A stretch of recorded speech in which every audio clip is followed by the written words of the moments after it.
Hello दोस्तों, आप सभी का स्वागत है हमारे यूट्यूब चैनल एसएससी कोचिंग पे। दोस्तों, आज की क्लास देखिएगा उत्तर प्रदेश पुलिस भर्ती की एग्ज़ाम के लिए हम लोग यह प्रैक्टिस सेट नंबर 10वां प्रैक्टिस सेट हम लोग कर रहे हैं, जिसका जीके जीएस के प्रश्न हम लोग यहाँ पे कर रहे हैं। तो चलिए स्टार्ट करते हैं आज का यह प्रैक्टिस सेट। और यह क्लास आपको शाम 7 बजे यहाँ पे मिलती है, तो ये भी आपको ध्यान रखना है। चलिएगा आगे चलते हैं, यहाँ स्टार्ट करते हैं आज का पहला प्रश्न। बस आप लोग वीडियो में बने रहेगा, वीडियो को लाइक शेयर कर दीजिएगा। देखिए यहाँ पे आज का पहला प्रश्न है, किस नदी को बिहार का शोक कहा जाता है? किस नदी को बिहार का शोक कहा जाता है? गंगा नदी को, यमुना को, कोसी को, घाघरा को? तो ये बातें आप ध्यान रखना। अगर बिहार की शोक की बात करते हैं तो यह कोसी नदी को कहा जाता है, ठीक ना। यह जो कि अपना मार्ग बदलने के लिए जानी जाती है, कोसी नदी, यह बिहार में तबाही मचाती है बरसात के दिनों में, तो ये भी आपको ध्यान रखना है। और यह ध्यान रखिएगा, यह गंगा नदी में मिल जाती है, ठीक ना। यह गंगा नदी में बाएं तरफ से आकर भागलपुर में मिल जाती है, ये भी आपको ध्यान रखना है। यह भागलपुर में यह मिल जाती है, तो एग्जाम में डायरेक्ट आपसे पूछा जाता है। घाघरा नदी की बात करते हैं तो ये आपको ध्यान रखना, घाघरा नदी यह बाईं ओर से मिलती है गंगा में, ठीक है। ये भी गंगा में मिल जाती है बाईं ओर से, तो ये भी आपसे प्रश्न पूछा जाता है। तो ये बातें ध्यान रखिएगा। यहाँ से एक दो प्रश्न और पूछे जाते हैं, देखिएगा यहाँ पे अगर पूछ लिया जाए कि बंगाल की शोक, ठीक है, बंगाल की बंगाल का शोक किसे कहा जाता है? तो बंगाल का शोक की बात करते हैं, ठीक है। देखिएगा बंगाल का शोक की बात करते हैं तो वह दामोदर नदी को कहा जाता है, दामोदर, ठीक है ना, दामोदर नदी को कहा जाता है। उसके बाद अगर पूछा जाए उड़ीसा का शोक, उड़ीसा का शोक किस नदी को कहा जाता है? तो यह ध्यान रखिएगा, वो महानदी को कहा जाता है, महानदी को कहा जाता है। उसके बाद असम का शोक कहा जाए तो असम का शोक अगर पूछा जाए तो वह किससे कहा जाता है? तो ब्रह्मपुत्र को कहा जाता है, ठीक ना, ब्रह्मपुत्र नदी को कहा जाता है। तो यह आपसे प्रश्न पूछा जाता है। चलिएगा आगे चलते हैं, नेक्स्ट बताइए यहाँ पे, गैस सिलेंडर से गैस लीकेज का पता लगाने के लिए किस गंध युक्त पदार्थ को मिलाया जाता है? इसमें से बताइएगा इथाइल ब्यूटेन का, इथाइल मरकप्टेन का, मिथाइल ब्यूटेन का, ब्यूटेन का। इसमें से बताइएगा, यह ध्यान रखिएगा, गैस में एक लीकेज होने वाली जो लीकेज जो होती है गैस, उसमें एक गंध मिलाई जाती है, वह होती है गैस, याद रखना, इथाइल मरकप्टेन या एथिल मरकप्टेन इसे कहा जाता है, ठीक है ना। यह इसे एथिल मरकप्टेन भी कहा जाता है। तो ये भी आपको ध्यान रखना, एग्जाम में प्रश्न ये पूछ लिया जाता है। चलेगा आगे चलते हैं, देखिए यहाँ पे कोणार्क का सूर्य मंदिर किस राज्य में है? कोणार्क का सूर्य मंदिर की बात करते हैं, यह किस राज्य में है? तमिलनाडु, केरल, उड़ीसा, कर्नाटक? तो कोणार्क का सूर्य मंदिर की बात करते हैं, यह किस राज्य में? देखिएगा कोणार्क का सूर्य मंदिर की बात करते हैं तो यह उड़ीसा राज्य में है, ठीक ना, उड़ीसा राज्य में है। तो इसमें ध्यान रखिएगा, उड़ीसा के यह पुरी जिले में, ठीक ना, यह ध्यान रखिएगा पुरी जिले में, पुरी जिले में है। ये भी आपसे प्रश्न पूछे जाते हैं, पुरी जिले में है, एग्जाम में डायरेक्ट आपसे पूछे जाते हैं। और यह सूर्य जो मंदिर है यह किसको समर्पित है? तो यह सूर्य देवता को, ठीक है, यह सूर्य देवता को समर्पित है। यह भी आपसे प्रश्न पूछा जाता है। आगे चलते हैं, देखिएगा 1 किलोबाइट केबी में कितनी बाइट होती है? बताइएगा 1 किलोबाइट जो केबी होती है वो कितनी बाइट होती है? 512 बाइट होते हैं, 2048 बाइट होती है, 5120 बाइट होती है, और 1024 बाइट होती है। तो इसमें से ध्यान रखिएगा, इसमें जो ऑप्शन से होगा हमारा 1024 बाइट होती है, ठीक ना। सॉरी, यहाँ पे पूछा हमसे कि 1 किलोबाइट बराबर होता है बाइट में, तो ये आपसे प्रश्न पूछा है, तो 1024 बाइट होता है। एग्जाम में डायरेक्ट आपसे पूछा जाता है। देखिएगा एक एक यहाँ से एक कुछ प्रश्न बताते हैं, उसको आप लोग याद रखिएगा। अगर पूछ लिया जाए 1 बाइट बराबर, ठीक ना, 1 बाइट बराबर कितना होता है? तो 8 बीट होता है। ये भी आपसे प्रश्न पूछा जाता है। एक एक किलोबाइट बराबर, 1 किलोबाइट बराबर 1024 बाइट्स होता है। ये भी आपसे प्रश्न पूछा जाता है, बाइट्स होता है। उसके बाद ध्यान रखिएगा, 1 MB बराबर, मेगाबाइट बराबर, 1 मेगाबाइट बराबर, MB बराबर 1024, ठीक ना, 1024 किलोबाइट होता है। ये भी ध्यान रखिएगा, किलोबाइट होता है। तो ये भी आपसे प्रश्न पूछा जाता है। उसके बाद ध्यान रखिएगा, यहाँ पे अगर पूछा जाए 1 गीगाबाइट बराबर, GB, 1 गीगाबाइट बराबर कितना होता है? तो 1024 मेगाबाइट होता है, ठीक ना, मेगाबाइट होता है। तो यह आपसे प्रश्न पूछा जाता है। तो इसमें जो ऑप्शन से होगा यहाँ पे डी ऑप्शन से होगा। चलिएगा आगे चलते हैं, भारतीय राष्ट्रीय कांग्रेस के 1929 के ऐतिहासिक अधिवेशन की अध्यक्षता किसने की? महात्मा गांधी ने, सरदार पटेल ने, जवाहरलाल नेहरू ने, मौलाना अब्दुल आज़ाद ने? तो इसमें से बताएगा, यह 1929 के अधिवेशन की अध्यक्षता किसने की है? तो ये भी आपसे प्रश्न पूछा जाता है। इसी अधिवेशन में ध्यान रखिएगा, इसी अधिवेशन में पूर्ण स्वराज की मांग की गई थी। इसी अधिवेशन में पूर्ण स्वराज की मांग की गई थी। तो यह आपसे प्रश्न पूछा जाता है। पूर्ण स्वराज की मांग की गई थी इसी अधिवेशन में। इसमें जो अध्यक्षता किए थे जवाहरलाल नेहरू किए थे। एग्जाम में डायरेक्ट आपसे पूछा जाता है। इसी दिन इस देखिएगा 26 जनवरी, ठीक ना, 26 जनवरी 1930 को, ठीक, 26 जनवरी 1930 को स्वतंत्रता दिवस मनाने के रूप में इसे घोषित किया गया था। ये भी आपसे प्रश्न पूछा जाता है। तो ये बातें ध्यान रखें। लेकिन इसको यह नहीं हुआ था, तो यही इसी के दिन पे हम लोग क्या मनाते हैं, गणतंत्र दिवस मनाते हैं। तो ये भी आपको ध्यान रखना है। अगर पूछ लिया जाए यह अधिवेशन कहाँ हुआ था, तो यह लाहौर में हुआ था। कहाँ पे हुआ था, लाहौर में यह अधिवेशन हुआ था। तो ये भी आपको याद रखना है।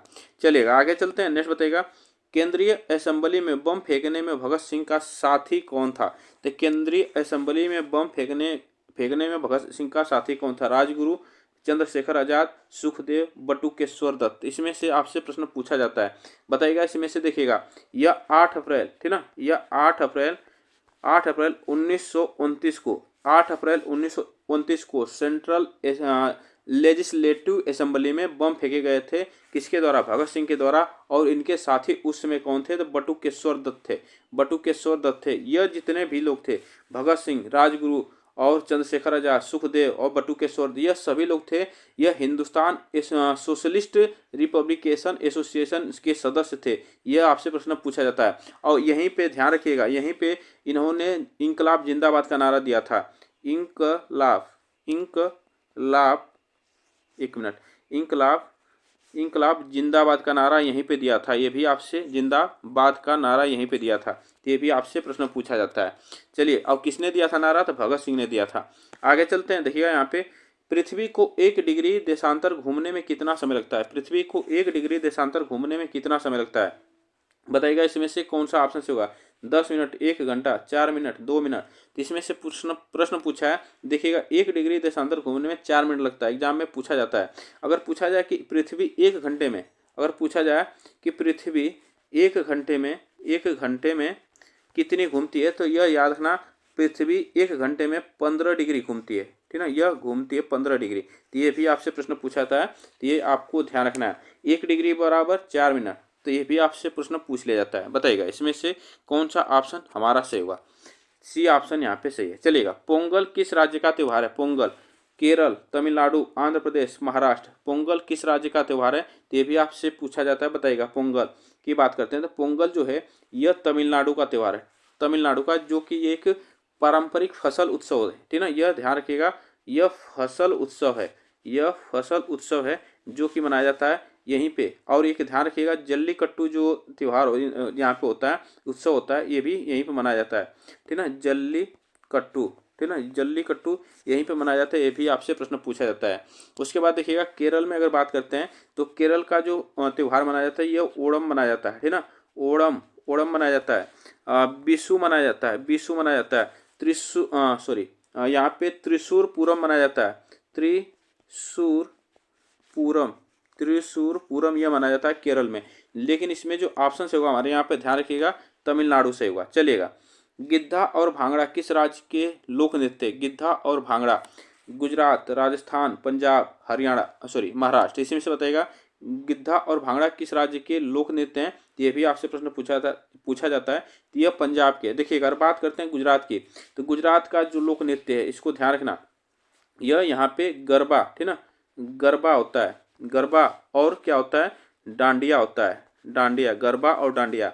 राजस्थान की बात करते हैं, इसमें से आप लोग कमेंट बताइएगा। उसके बाद अगर बात करते हैं आगे, यहाँ पे कुछ हम महत्वपूर्ण कुछ पॉइंट बताएंगे यहाँ से। देखिएगा, कुछ राज्य के जो कि एग्जाम में बार बार पूछे जाते हैं। झारखंड की बात करते हैं, ठीक ना, झारखंड में मनाया जाता है, झारखंड में छऊ नृत्य मनाया जाता है, जो कि ये कई बार एग्जाम में पूछा जाता है। यह कर्मा मनाया जाता है। उसके बाद ध्यान रखिएगा, बिहार की बात करते हैं। बिहार में देखिएगा झूमर नृत्य होता है। झूमर नृत्य होता है। एक होता है विदेशिया नृत्य, ठीक ना, एक होता है विदेशिया नृत्य होता है। ये भी आपसे प्रश्न पूछ लिया जाता है। तो यह बातें आपको ध्यान रखना है। बताइएगा इसमें से कौन सा हमारा ऑप्शन सही था, तो यहाँ पे सी ऑप्शन से होगा। चलिएगा आगे चलते हैं। देखिएगा, 2011 की जनगणना के अनुसार भारत की अनुमानित महिला साक्षरता दर कितनी है। 2011 जनगणना के अनुसार भारत की अनुमानित जो साक्षरता दर है, यह आपसे पूछा है। देखिए, अगर बात करते हैं 2011 की साक्षरता दर की बात करते हैं तो 65.46% है। 46% यह जो कि महिला की साक्षरता दर है, ये एग्जाम में पूछा जाता है। ये किसके अंदर आएगा? यह 60 से 69% के अंदर आएगा। तो ये भी आपसे पूछा जाता है। एक बात और ध्यान रखिएगा, अगर पूछ लिया जाए यहाँ पे कि पुरुषों की, ठीक ना, अगर पुरुषों की साक्षरता दर पूछा जाए तो पुरुष की साक्षरता दर पूछा जाए तो यह 82.14% है।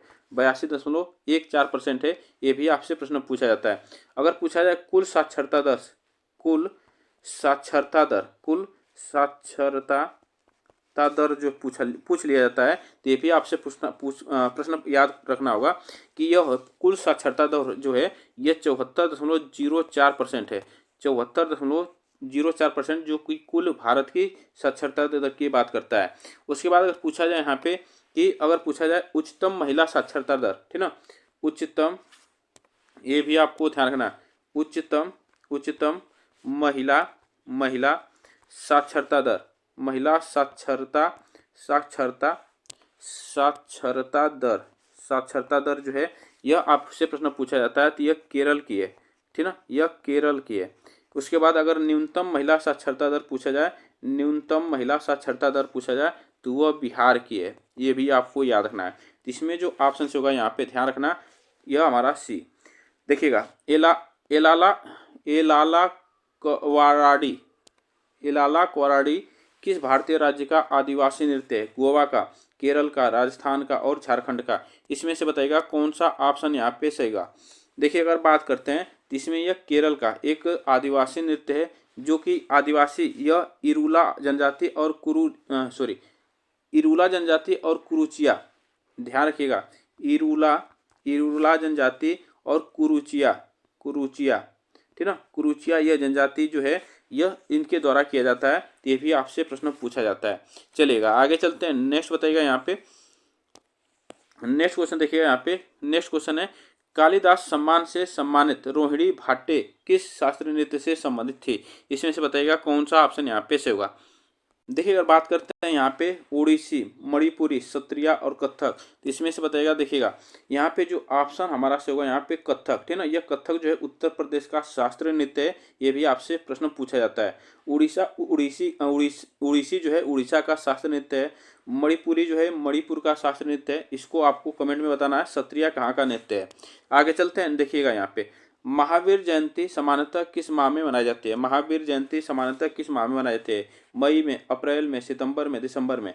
तो महावीर जयंती यह सामान्यतः किस माह में मनाई जाती है? यह ध्यान रखिएगा, अप्रैल माह में और चैत मास में, ठीक ना, यह चैत मास में मनाई जाती है। तो ये भी आपसे प्रश्न पूछा जाता है। आगे चलते हैं। देखिएगा, भारत की 2011 की जनगणना के अनुसार सबसे कम आबादी वाला राज्य कौन सा है? भारत की 2011 की जनगणना के अनुसार सबसे कम आबादी वाला राज्य आपसे पूछा है, वह कौन सा है? तो ध्यान रखिएगा, झारखंड, सिक्किम, असम, बिहार। इसमें से आपसे पूछा है, देखिएगा, सिक्किम है, ठीक ना, सबसे कम आबादी वाला जो राज्य है 2011 की जनगणना का, यह सिक्किम है, जो कि 6.1 लाख इसकी आबादी है। 6.1 लाख इसकी आबादी है। अगर बात करते हैं तो इससे दूसरा सबसे कम अगर पूछा जाता है, दूसरा सबसे कम आबादी वाला, सबसे कम आबादी वाला, ठीक ना, वाला राज्य कौन सा है? तो यह ध्यान रखिएगा, वो मिजोरम है। कौन है? मिजोरम। यह एग्जाम में पूछा जाता है। अगर बात करते हैं सबसे अधिक आबादी वाला जो राज्य, तो वह उत्तर प्रदेश है। आगे चलते हैं। नेक्स्ट देखिएगा यहाँ पे, भवई किस भारतीय राज्य की पारंपरिक नाट्य शैली है? भवई, गुजरात, नागालैंड, तमिलनाडु, कर्नाटक। भवई की बात करते हैं, यह किस भारतीय राज्य की पारंपरिक नाट्य शैली है? तो ये भी आपसे प्रश्न पूछा जाता है। देखिएगा, यह भवई जो है गुजरात की है, ठीक ना, गुजराती, जहाँ पे गरबा, डांडिया और ज्यूरिन यह एक प्रकार का नृत्य होता है। तो यह सभी कहाँ पे होते हैं? गुजरात में। कर्नाटक की बात करते हैं तो यहाँ पे यक्षगान होता है, ठीक ना, यह ध्यान रखिएगा, यक्षगान। उसके बाद यहाँ पे करगा यह एक नाट्य शैली है। तो करगा, एक मिनट, एक यहाँ पे करगा होगा, करगा, ठीक ना, यह करगा जो है यह कर्नाटक का है। तो ये एग्जाम में सभी प्रश्न पूछ लिए जाते हैं। आगे चलते हैं। देखिएगा, चाप चार कूट उत्सव किस राज्य में मनाए जाते हैं? चाप चार कूट उत्सव किस राज्य में मनाया जाता है? झारखंड, गोवा, मिजोरम, केरल। तो चाप चार कूट किस उत्सव में मनाए जाते हैं? तो ये भी आपसे प्रश्न पूछा है। तो यह मिजोरम में, ठीक है, मिजोरम में एग्जाम में पूछा जाता है। यह मनाया जाता है कब मनाया जाता है? तो यह मार्च के महीने में, ठीक है, मार्च में आयोजित होता है। तो ये भी आपको याद रखना, मार्च में आयोजित किया जाता है चाप चाट कूट उत्सव। आगे चलते हैं, देखिएगा पंथी नृत्य शैली का संबंध भारत के किस राज्य से? पंथी नृत्य शैली का संबंध भारत के किस राज्य से? झारखंड, छत्तीसगढ़, केरल, पंजाब। तो देखिएगा पंथी की बात करते हैं, पंथी नृत्य की बात करते हैं, तो यह छत्तीसगढ़ से है, ठीक है, छत्तीसगढ़ से संबंधित है। जो कि छत्तीसगढ़ का और जो नृत्य है वो भी आपको ध्यान रखना है। राउत नाच, देखिएगा यहीं पे का राउत नाच है, ठीक है, राउत नाच कहाँ का है? यहीं का है। उसके बाद पंडवानी, ठीक है, पंडवानी यहीं का है। तो ये भी आपको ध्यान रखना है। तो ऑप्शन यहाँ पे से होगा बी।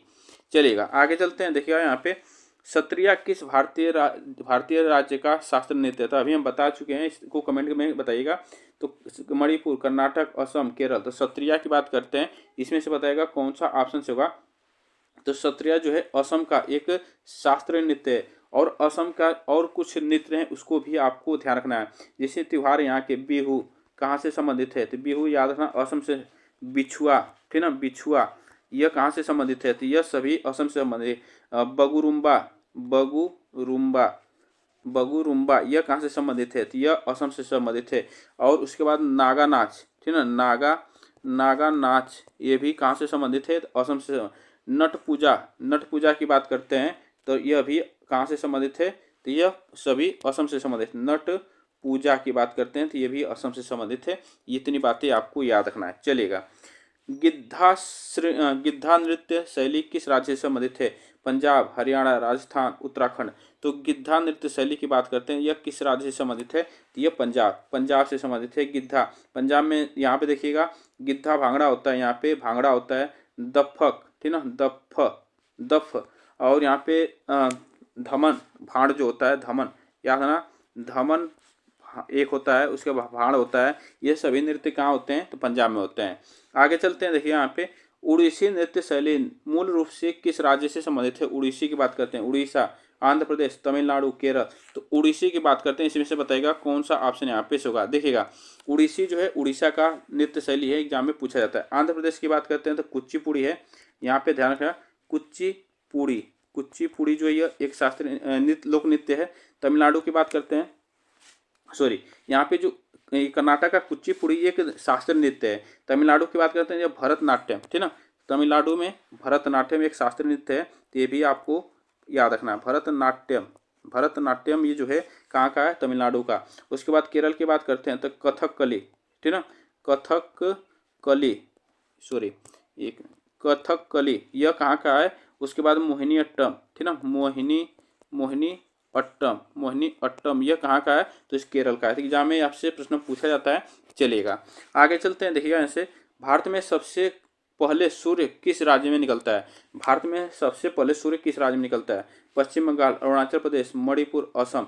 तो देखिएगा सबसे पहले जो सूर्य निकलता है यह अरुणाचल प्रदेश में निकलता है, ठीक ना। अरुणाचल प्रदेश से अगर बात करते हैं गुजरात की, ठीक ना, गुजरात का और अरुणाचल प्रदेश की बात करते हैं, कितने समय का अंतर होता है? ये 2 घंटे का अंतर होता है, ठीक ना। ये इसके बीच अरुणाचल प्रदेश और गुजरात के सूर्य में 2 घंटे का अंतर होता है। ये भी आपसे प्रश्न पूछा गया है। आगे चलते हैं, देखिएगा एक ग्रंथि जिसमें अंतःस्रावी और बहिःस्रावी दोनों कार्य होते हैं, बताइएगा। पीयूष ग्रंथि में होते हैं, थायराइड में होते हैं, अग्नाशय में होते हैं, अधिवृक्क में होते हैं। तो इसमें से बताइएगा किस में होते हैं दोनों कार्य? तो ये ध्यान रखिएगा कि अग्नाशय जो है इसमें अंतःस्रावी और बहिःस्रावी दोनों कार्य होते हैं, ठीक ना। पीयूष ग्रंथि, थायराइड और अधिवृक्क ये तीनों जो है हमारे, इसमें यह सिर्फ एक काम करती है, यह अंतःस्रावी ग्रंथि होती है, ठीक ना, यह अंतःस्रावी ग्रंथि होती है। ये भी आपसे प्रश्न पूछा है। चलिएगा आगे चलते हैं, नेक्स्ट बताइएगा यहाँ पे निम्नलिखित केंद्र शासित क्षेत्रों में सर्वाधिक बड़ा आकार किसका है? बताइएगा इसमें से केंद्र शासित क्षेत्रों में सर्वाधिक बड़ा आकार की बात करें, चंडीगढ़, लक्षद्वीप, दमन और दीव, पांडिचेरी। इसमें से बताइएगा केंद्र शासित प्रदेश में, देखिए पूछा है कौन सा ऑप्शन यहाँ पे से होगा। देखिए अगर बात करते हैं पांडिचेरी की, ठीक ना, तो यह 4092 वर्ग किलोमीटर में है, यह वर्ग किलोमीटर में है। ये भी आपसे प्रश्न पूछा जाता है। उसके बाद आता है हमारा, देखिएगा चंडीगढ़ की बात करते हैं तो 114, ठीक ना, 114 वर्ग किलोमीटर में है। तो ये भी आपसे प्रश्न पूछा जाता है। उसके बाद आता है हमारा दमन, तीसरे पर यह 112 वर्ग किलोमीटर में है, तो ये भी आपको ध्यान रखना है। उसके बाद लक्षद्वीप आता है, यह जो कि 32 वर्ग किलोमीटर में है, ठीक है, 32 वर्ग किलोमीटर। लेकिन इसमें सबसे बड़ा पूछा है तो हमारा पांडिचेरी होगा, ठीक है ना, पांडिचेरी। आगे चलते हैं, नेक्स्ट बताइएगा, भारत की सड़क प्रणाली का विश्व में कौन सा स्थान है? भारत की सड़क प्रणाली में विश्व में कौन सा स्थान है? तो ये भी आपसे प्रश्न पूछा है। देखिएगा, तो यहाँ पे जो भारत की सड़क प्रणाली में दूसरा स्थान है, ठीक ना, दूसरा ऑप्शन यहाँ पे से होगा। आगे चलते हैं, नेक्स्ट बताइएगा, यहाँ पे भारत में सिकंदर लोदी का शासनकाल कब से कब तक है? तो शासन जो है सिकंदर लोदी का शासनकाल आपसे पूछा है, तो यह ध्यान रखिएगा, यह 1489 से 1517 ईस्वी तक, 1489 से 1517 ईस्वी तक यह लोदी वंश का जो सिकंदर लोदी था, यह लोदी वंश का दूसरा सबसे प्रभावशाली शासक था। यह भी आपको ध्यान रखना है, एग्जाम में पूछा जाता है। इसने 1504 में आगरा शहर को अपनी राजधानी स्थापित किया था। ये भी यही कौन? सिकंदर लोदी। तो एग्जाम में डायरेक्ट आपसे पूछा जाता है। आगे चलते हैं, अतीत के चलचित्र किस लेखक द्वारा लिखा गया हुआ है? बताइएगा, अतीत के चलचित्र की बात करते हैं, ये उपन्यास है, किसके द्वारा लिखा गया है? तो यह ध्यान रखिएगा, महादेवी वर्मा द्वारा। महादेवी वर्मा की कुछ रचनाएं हैं, एग्जाम में आपसे पूछी जाती हैं। देखिएगा, निहार, ठीक ना, निहार इनकी रचना है। रश्मि इनकी रचना है। उसके बाद नीरजा, ठीक ना, ध्यान रखिएगा, नीरजा पूछी जाती है। उसके बाद साध्य गीत जो है ये पूछी जाती है कई बार। उसके बाद पथ दीप शिखा, ठीक ना, यहाँ पे देखिएगा, दीप शिखा इनकी रचना है। पथ के साथी इनकी रचना है। मेरा परिवार इनकी रचना है। ये आपको रचनाएं याद रखना है जो कि आपसे प्रश्न पूछे जा सकते हैं। उत्तर प्रदेश राज्य के क्षेत्रफल का कुल कितना भाग वन आवरण है? बताएगा, वन आवरण है, इसमें से कौन सा ऑप्शन से होगा? देखिएगा, अगर बात करते हैं उत्तर प्रदेश का क्षेत्रफल की बात करते हैं तो यह 6.88% जो है यह वन आवरण है, जो फॉरेस्ट एरिया है। ये एग्जाम में आपसे पूछा गया है प्रश्न। चलेगा, आगे चलते हैं। देखिएगा, भारत में हरित क्रांति का श्रेय किसको जाता है? भारत में हरित क्रांति का श्रेय किसे जाता है? तो ये भी आपसे प्रश्न पूछा है। देखिएगा, भारत में हरित क्रांति का जो श्रेय जाता है डॉक्टर MS स्वामीनाथन को जाता है, जिसे भारत के हरित क्रांति के जनक के रूप में जाना जाता है। आगे चलते हैं, सौरमंडल में सबसे छोटा ग्रह की बात करते हैं। देखिएगा, सबसे छोटा ग्रह अगर बात करते हैं तो यह हमारा बुध है, ठीक ना, सबसे छोटा ग्रह। अगर सबसे बड़ा ग्रह की बात करते हैं तो वह बृहस्पति है। बृहस्पति सबसे बड़ा ग्रह है, ये भी आपसे प्रश्न पूछा जाता है, तो इसको आपको ध्यान रखना है। सूर्य के सबसे नजदीक जो ग्रह है यह बुध ग्रह है, ये भी आपको ध्यान रखना चलेगा। और यहाँ पे देखिएगा, सबसे चमकीला ग्रह अगर पूछा जाता है, सबसे चमकीला ग्रह अगर पूछ लिया जाता है तो यह शुक्र है। आगे चलते हैं, देखिएगा, यहाँ पे किस पूर्व प्रधानमंत्री को शांति पुरुष के नाम से भी जाना जाता है? तो बताएगा, मैन ऑफ पीस के नाम से जाना जाता है। जवाहरलाल नेहरू को, लाल बहादुर शास्त्री को, राजीव गांधी को और चौधरी चरण सिंह को। तो यह आपको ध्यान रखना है, यह लाल बहादुर शास्त्री को जाना जाता है, ठीक है ना, लाल बहादुर शास्त्री को जाना जाता है। तो ये भी आपसे प्रश्न पूछ लिया जाता है। देखिएगा, यहाँ पे किसानों के मसीहा चौधरी चरण सिंह को जाना जाता है। इनका पंडित जवाहरलाल नेहरू जो है, इनका नेहरू चाचू के नाम से भी जाना जाता है। तो ये भी आपसे प्रश्न पूछा जाता है। और गांधी जो राजीव गांधी हैं, इन्हें डिजिटल इंडिया के नाम से भी जाना जाता है। तो ये भी आपको ध्यान रखना है। तो बताइएगा, यह प्रश्न आपको कैसे प्रश्न लगे? एग्जाम में आपसे प्रश्न यहाँ से जरूर पूछे जा सकते हैं। तो यह आप लोग बस वीडियो को लाइक शेयर करके चैनल को सब्सक्राइब भी कर लीजिएगा साथ साथ। फिर मिलेंगे नेक्स्ट वीडियो में, तब तक के लिए थैंक यू सो मच।